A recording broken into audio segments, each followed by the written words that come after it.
Joining me now is Barbara Rez, former Trump Organization Executive Vice President and author of Tower of Lies, What My 18 Years of Working with Donald Trump Reveals About Him. Barbara, it's good to see you again. Let's get right into this, because I'm curious your reaction when you heard that a special grand jury had been convened. What went through your mind? I have to confess I was a little elated.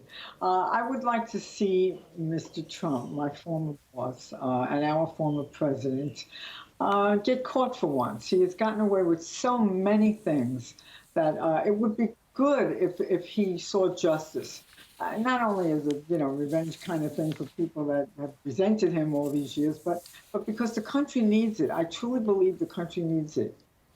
So, Barbara, I have to ask then, when you say he's gotten away with so many things and you worked with him for 18 years, do you know things specifically that would lead to exposing the truth? Have you been called upon to testify? Do you expect to be? No, no, and no. I don't really know anything in terms of financial work because I never had anything to do with that. I just, was in construction and real estate development. I don't expect to be called because I don't have anything to offer. But when you say that he's gotten away with so many things for so many years, I mean, that would indicate that at least during the 18 years that you spent with him, you say that because what? It was in the ether or what you witnessed? Why do you make that statement? Well, because little things and big things. I mean, you can see in the past, looking at the past so many years, what he's gotten away with. He should have been convicted twice in an impeachment trial, and he got away with that, didn't he? There's so many different things. Now, when I was there, he would get away with not paying an architect. I tried to make sure that everyone got paid, but it was just little things, and rules that he didn't obey, like some zoning, or not zoning, but building rules that he didn't obey, just didn't obey them, didn't want to obey them. I tried to keep him pretty much, in line with what the law was, and did well with that. But you could see little things. I mean, it was just on other jobs I saw things. I saw people not getting paid when they should have. I mean, things like that. And he never got challenged on things. He just seemed to get away with them. It's interesting. Donald Trump certainly responded to the grand jury news, and there's a statement calling it the greatest witch hunt in American history. I mean, we've heard that refrain over and over again from him. But Politico asks, how can it be a political witch hunt if he's not in the game anymore? Goes on to say, simple, float another run for president. But Trump's aides tell Politico that his interest in running in 2024, it's not just a defense tactic. One have said he's missing being president terribly. I'm curious, given your 18 years of working with him, what do you make of all this? How do you think he's reacting to all this in private? Well, first of all, I think he's going berserk. I think he's so angry. I mean, all the things that he put in place, the things he put in place to get elected the first time and almost get elected the second time, both were unreasonably based. And all the other things, that the attorney general and the kinds of the judges and all the things that he thought he had working for him, all of a sudden are not there anymore. He can't avoid this. This happened. And this is something he thought he could avoid. And I'm sure he's looking at people for people to blame. He's screaming at people, everybody. He's probably blaming Weisselberg. He's blaming his sons, his daughter, anyone that's available to him. And he will, I think, throw any one of them under the bus to protect himself. Well, that's an extraordinary statement. I've heard it many, many times. And as a parent, I just think, how is that even possible? But we'll leave that. Who do you think Donald Trump is most worried about now? Who should he be?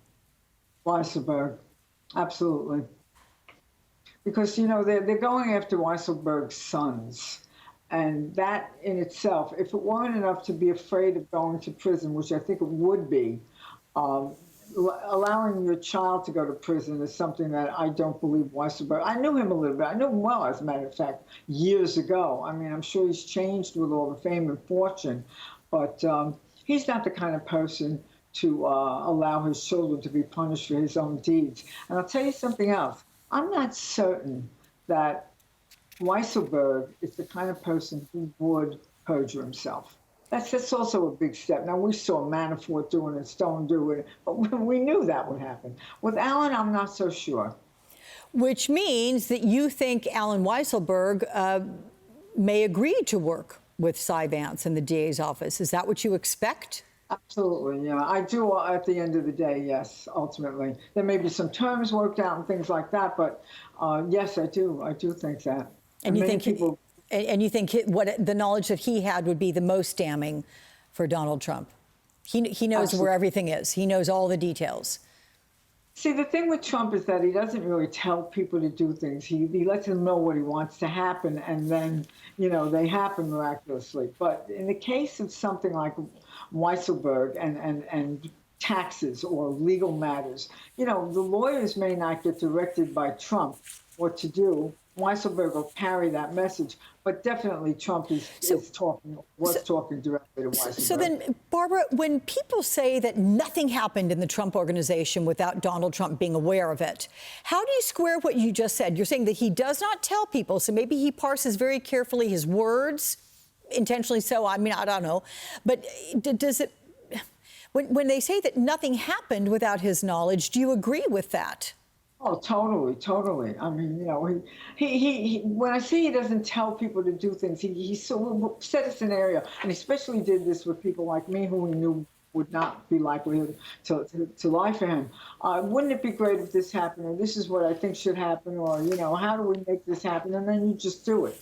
But in the case of this kind, and that's what he would do with lawyers and accountants. But with this very close guy, Alan Weisselberg, he told him exactly what had to happen. Weisselberg wouldn't come up with that on his own. He's also not that type of guy. Let me ask very quickly, given the title of your book and the word reveal, give me a word or two that you think comes to mind about Donald Trump, what it reveals about his personality, that word. My 18 years, it reveals what happened to him, the metamorphosis. It shows the metamorphosis. It reveals who he was, how he became what he is, and the period of time over which that happened. Okay. Also, many other things about his, personal things and ego and stuff like that. Stories about the construction job, things like that. Yeah. No, I know. I'm familiar with the book. Just wanted you to get it out there as well. Barbara Rez, thank you so much. Have a great holiday weekend. Appreciate you joining me. So you